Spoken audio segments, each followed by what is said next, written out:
ये आजादी से पहले की बात है, जब भारत अपने वजूद को खोजने में संघर्ष कर रहा था। मुगलों के शासन के बाद अंग्रेजों ने भारत पर 200 साल राज किया था।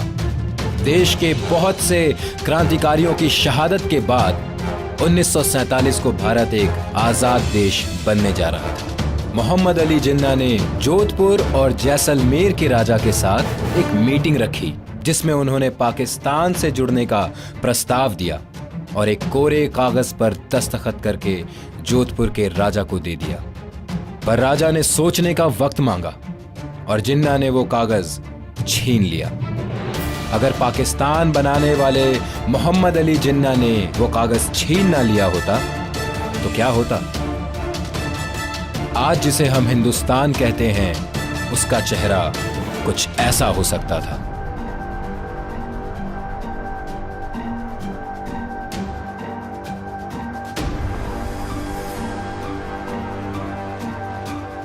एक तरफ तो हम ये सोचते आ रहे हैं कि अंग्रेजों ने भारत को एक सूत्र में बांध दिया था, लेकिन 565 अलग अलग देशों की बात कहां से आई?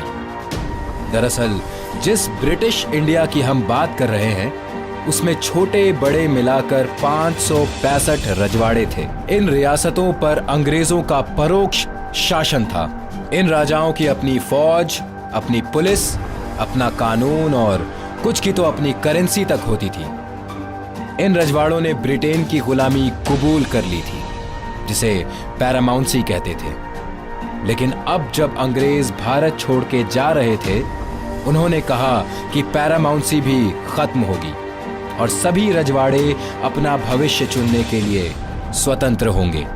अपनी निजी सेना, रजाकार सहित मजलिसे इत्तेहादुल मुस्लिमीन से समर्थन पाकर उस्मान अली ने अंग्रेजों के चले जाने के बाद 1947 में भारत सरकार के समक्ष समर्पण करने से इनकार कर दिया।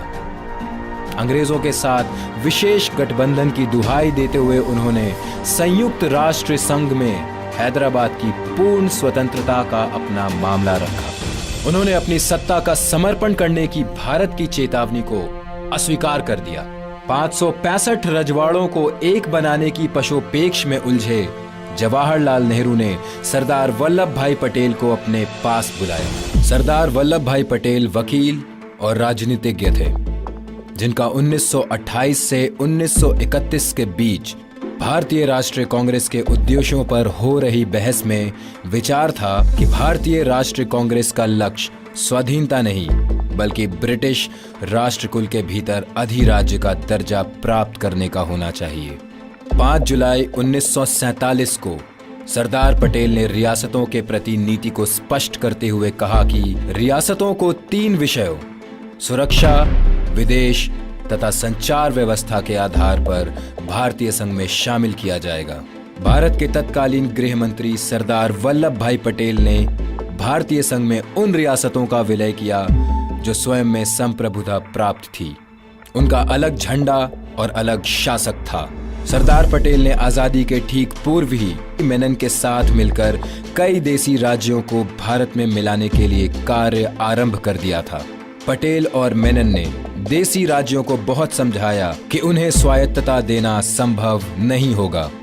इसके परिणाम स्वरूप 3 रियासतें हैदराबाद, कश्मीर और जूनागढ़ को छोड़कर शेष सभी रजवाड़ों ने स्वेच्छता से भारत में विलय का प्रस्ताव स्वीकार कर लिया।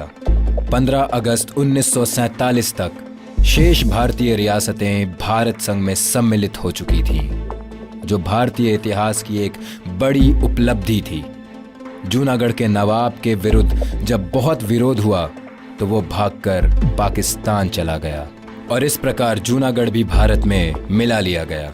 सरदार पटेल के बारे में द मैनचेस्टर गार्जियन अखबार ने लिखा था, एक ही व्यक्ति विद्रोही और राजनीतिज्ञ के रूप में कभी कभी सफल होता है। सरदार पटेल पर यह टिप्पणी बिल्कुल सही बैठती है। गृह मंत्री बनने के बाद भारतीय रियासतों के विलय की जिम्मेदारी उनको ही सौंपी गई थी। उन्होंने अपने दायित्वों का निर्वहन करते हुए 600 छोटी बड़ी रियासतों का भारत में विलय कराया। नीतिगत दृढ़ता के लिए राष्ट्रपिता ने उन्हें लौह पुरुष की उपाधि दी थी। सरदार ने अंग्रेजों को घुटने टेकने पर मजबूर कर दिया। सरकार किसानों से 30% लगान वसूल करती थी। तभी सरदार ने किसान आंदोलन की स्थापना की और सरकार को 30% लगान से घटाकर 6% लगान तय करने पर मजबूर कर दिया। आज जो हिंदुस्तान में हम एक तिरंगे झंडे के नीचे कश्मीर से कन्याकुमारी, अटक से कटक, हिमालय से लेकर के सागर तक जो एक हिंदुस्तान देख रहे हैं, एक तिरंगे झंडे के नीचे हिंदुस्तान देख रहे हैं, उसका श्रेय सरदार वल्लभ भाई पटेल को जाता है। वही सरदार साहब ने आजादी के बाद तुरंत अंग्रेजों की सोच को हिंदुस्तान की धरती में दफना दिया, राजे रजवाड़ों को मिला लिया और एक भारत आज हम सब जी रहे हैं। सरदार वल्लभ भाई पटेल का जन्म 31 अक्टूबर 1875 ईस्वी में नाडियाड, गुजरात में लेवा पट्टीदार जाति के एक समृद्ध जमींदार परिवार में हुआ। सरदार पटेल के पिता झाबेर भाई एक धर्मपरायण व्यक्ति थे। गुजरात में सन 1829 ईस्वी में स्वामी सहजानंद द्वारा स्थापित स्वामी नारायण पंथ के वे परम भक्त थे। 55 वर्ष की अवस्था में उपरांत उन्होंने अपना जीवन उसी में अर्पित कर दिया था। वल्लभ भाई ने स्वयं कहा, मैं तो साधारण कुटुंब का था। मेरे पिता मंदिर में ही जिंदगी बिताते थे और वहीं उन्होंने पूरी जिंदगी बिताई। वल्लभ भाई की माता लाडबाई अपने पति के समान एक धार्मिक महिला थी। वल्लभ भाई 5 भाई व एक बहन थी। पारंपरिक हिंदू माहौल में पले बढ़े सरदार पटेल ने करमसद में प्राथमिक विद्यालय और पेटलाद स्थित उच्च विद्यालय में शिक्षा प्राप्त की, लेकिन उन्होंने अधिकांश ज्ञान स्वाध्याय से ही अर्जित किया। 16 वर्ष की आयु में ही उनका विवाह हो गया। 22 साल की उम्र में उन्होंने मैट्रिक की परीक्षा पास की और जिला अधिवक्ता की परीक्षा में उत्तीर्ण हुए, जिससे उन्हें वकालत करने की अनुमति मिली। एक वकील के रूप में सरदार पटेल ने कमजोर मुकदमे को सटीकता से प्रस्तुत करके और पुलिस के गवाहों तक अंग्रेज न्यायाधीशों को चुनौती देकर विशेष स्थान प्राप्त किया। 1908 में पटेल की पत्नी की मृत्यु हो गई। उस समय उनके एक पुत्र और एक पुत्री थी। इसके बाद उन्होंने विधुर जीवन व्यतीत किया। वकालत के पेशे में तरक्की करने के लिए कृत संकल्प पटेल ने मिडिल टेम्पल के अध्ययन के लिए अगस्त 1910 में लंदन की यात्रा की। वहां उन्होंने मनोयोग से अध्ययन किया और अंतिम परीक्षा में उच्च प्रतिष्ठा के साथ उत्तीर्ण हुए। फरवरी 1913 में भारत लौटकर सरदार पटेल अहमदाबाद में बस गए और तेजी से उन्नति करते हुए अहमदाबाद अधिवक्ता बार में अपराध कानून के अग्रणी बैरिस्टर बन गए। गंभीर और शालीन पटेल अपने उच्च स्तरीय तौर तरीकों और चुस्त अंग्रेजी पहनावे के लिए जाने जाते थे। वो अहमदाबाद के फैशन परस्त गुजरात क्लब में ब्रिज के चैंपियन होने के कारण भी विख्यात थे। 1917 तक वे भारत की राजनीतिक गतिविधियों के प्रति उदासीन रहे। सन 1917 में मोहनदास करमचंद गांधी से प्रभावित होने के बाद सरदार पटेल ने पाया कि उनके जीवन की दिशा बदल गई है। वे गांधी जी के सत्याग्रह के साथ तब तक जुड़े रहे जब तक वो अंग्रेजों के खिलाफ भारतीयों के संघर्ष में कारगर रहा, लेकिन उन्होंने कभी भी गांधी जी के नैतिक विश्वासों व आदर्शों का साथ नहीं छोड़ा। उनका मानना था कि उन्हें सार्वभौमिक रूप से लागू करने का गांधी जी का आग्रह भारत के तत्कालीन राजनीतिक, आर्थिक व सामाजिक परिप्रेक्ष्य में अप्रासंगिक है। फिर भी गांधी जी के अनुसरण और समर्थन का संकल्प करने के बाद पटेल ने अपनी शैली और वेशभूषा में परिवर्तन कर लिया। उन्होंने गुजरात क्लब छोड़ दिया और भारतीय किसानों के समान सफेद वस्त्र पहनने लगे तथा भारतीय खान पान को पूरी तरह से अपना लिया। सन 1917 से 1924 तक सरदार पटेल ने अहमदनगर के पहले भारतीय निगम आयुक्त के रूप में सेवा प्रदान की और 1924 से 1928 तक वे इसके निर्वाचित नगरपालिका अध्यक्ष भी रहे। 1918 में उन्होंने अपनी पहली छाप छोड़ी।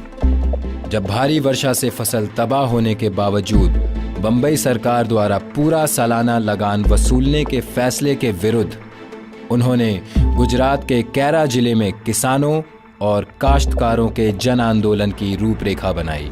1928 में पटेल ने बढ़े हुए करों के खिलाफ बारदोली के भूमिपतियों के संघर्ष का सफलतापूर्वक नेतृत्व किया। बारदोली सत्याग्रह के कुशल नेतृत्व के कारण उन्हें सरदार की उपाधि मिली और उसके बाद देश भर में राष्ट्रवादी नेता के रूप में उनकी पहचान बन गई। उन्हें व्यावहारिक, निर्णायक और यहां तक कि कठोर भी माना जाता था तथा अंग्रेज उन्हें एक खतरनाक शत्रु मानते थे। द्वितीय विश्व युद्ध के दौरान जब जापानी हमले की आशंका हुई तो सरदार पटेल ने गांधी जी की अहिंसा की नीति को अव्यावहारिक बताकर खारिज कर दिया। सत्ता के हस्तांतरण के मुद्दे पर भी उनका गांधी जी से इस बात पर मतभेद था कि उपमहाद्वीप का हिंदू भारत तथा मुस्लिम पाकिस्तान के रूप में विभाजन अपरिहार्य है।